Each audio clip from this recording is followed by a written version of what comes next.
आप देख रहे हैं शाहीन टीवी।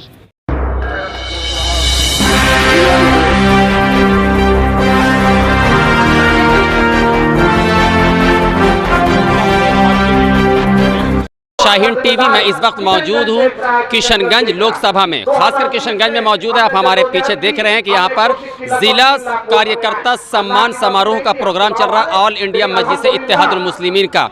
इस मौके पर क्या कहा यहाँ के मौजूदा विधायक और लोकसभा सांसद उम्मीदवार अख्तरुल ईमान, और किन किन कार्यकर्ताओं को क्या क्या जिम्मेदारी गई है, मैं वो सब सुनाता हूँ। तो सुनिए क्या कुछ कहा इन कार्यकर्ता और विधायक अख्तरुल ईमान ने। मैं कह रहा हूं कि इनके छल, जिनके नाइंसाफी की बात मैं कह रहा था, एक चीज अभी खुलकर सामने में आई है कि अभी जो जाति आधारित गणना हुआ है उससे मुसलमानों के साथ, दलितों के साथ क्या नाइंसाफी की है। नौकरियों की उम्र 20-25 साल 30 साल होती है और 33 साल से हुकूमत है राजद की, कांग्रेस की, जदयू की और भाजपा की। इन सबों ने मिलकर हमको लूटा है और सबका वादा झूठा है।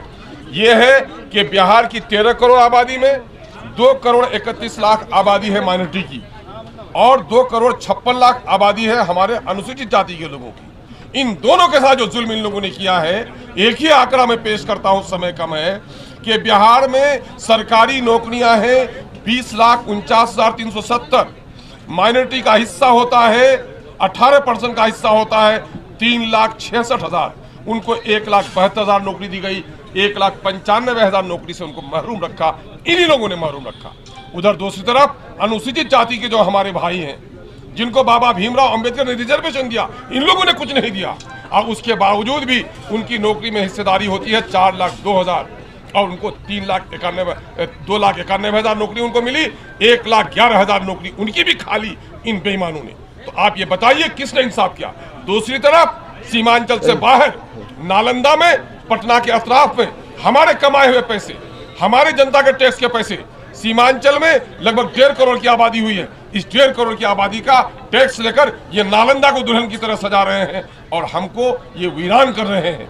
तो हम इस सच्चाई को सामने आने के नतीजे में अभी आप देखेंगे कि दर्जनों लोग दूसरी पार्टियों से टूटकर एमआईएम, हम किसके लिए लड़ते हैं। अगर वजीर बनना चाहते तो वजीर बनने में मुझे क्या देरी थी, लेकिन इन लोगों ने देखा कि अख्तरुल ईमान ने वजारत की कुर्सियों को लात मारी है। एक ही नतीजा है, एमआईएम का नजरिया है कि सीमांचल को इंसाफ मिले, बिहार के दलितों और पिछड़ों को इंसाफ मिले। इंसाफ की लड़ाई, जिनका जमीर जिंदा है, जिनमें गैरत बाकी है, ऐसे लोग इंसाफ की लड़ाई में हमारे करीब आ रहे हैं। किशनगंज लोकसभा चुनाव एमआईएम के लिए कितना चुनौतीपूर्ण? कोई चुनौती हमारे लिए नहीं है, हमारे लिए कोई चुनौती नहीं है। हम लड़ रहे हैं आज़म और इरादों के साथ। आप क्या समझ रहे हैं हमारे लिए कोई चुनौती है?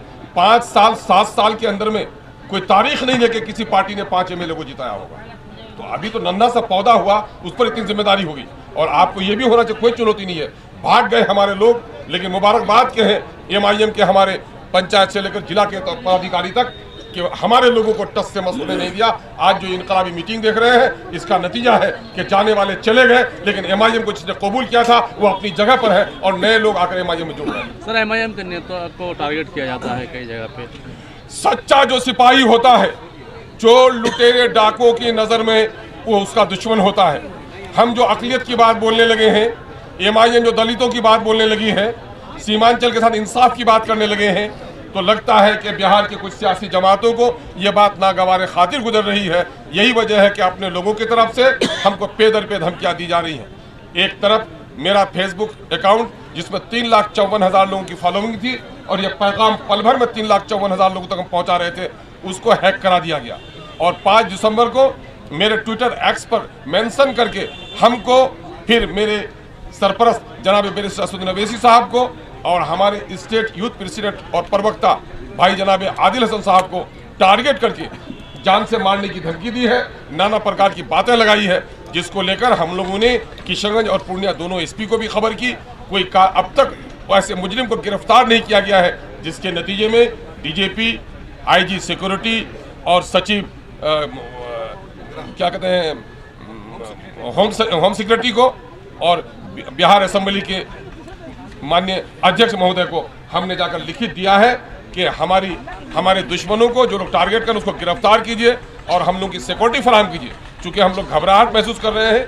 पिछले दिनों में सीवान में हमारी पार्टी के पूर्व संयोजक का लोगों ने मर्डर किया है, इसलिए हमारे कार्यकर्ता पर, हमारे लोगों पर जबानबंदी के लिए हम कुछ भी हो सकता है, कहीं भी हो सकता है। मैं बिहार विधानसभा का सदस्य भी हूँ, बिहार का अध्यक्ष भी हूँ और राष्ट्रीय स्तर पर कई जो प्रांत है उसका मैं संगठन का भी जिम्मेदार हूँ, जिसके नतीजे में मुझे हर जगह फिरना पड़ता है। कब, कहां और किस वक्त हमारे साथ कोई अप्रिय घटना घट जाए, इसकी जिम्मेदारी बिहार सरकार को जाती है कि ऐसे लोगों को गिरफ्तार करें और पार्टी के हमारे जिम्मेदार साथियों के सिक्योरिटी को फराहम करें। पार्टी ने जो मुझे विश्वास करके इतना बड़ा जिम्मेदारी दिया है, मैं पार्टी के सभी वरिष्ठ नेता को तहे दिल से शुक्रिया अदा करता हूँ। हमारे ओवैसी साहब को और हमारे विधायक अख्तर इमाम साहब को, हमारे जो प्रदेश अध्यक्ष हैं, और हमारे आदिल साहब को, और हमारे इंजीनियर आफ्ताब साहब को,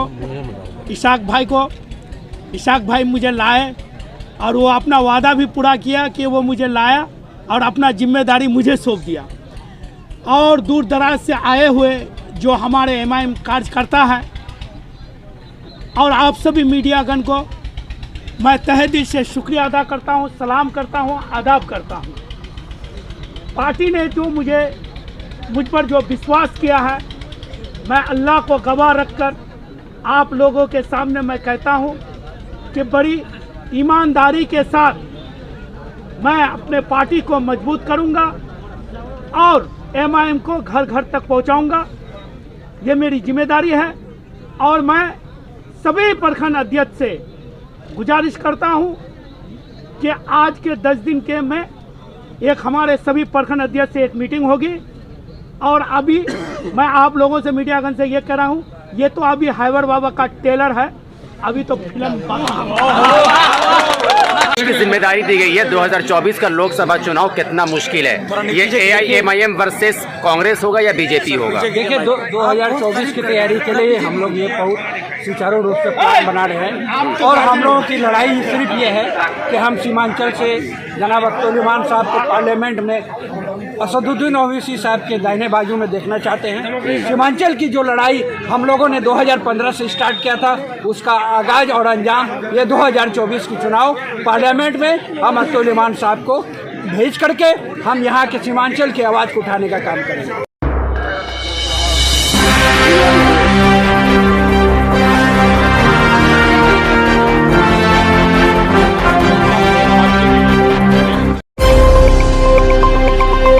आप देख रहे हैं शाहीन टीवी।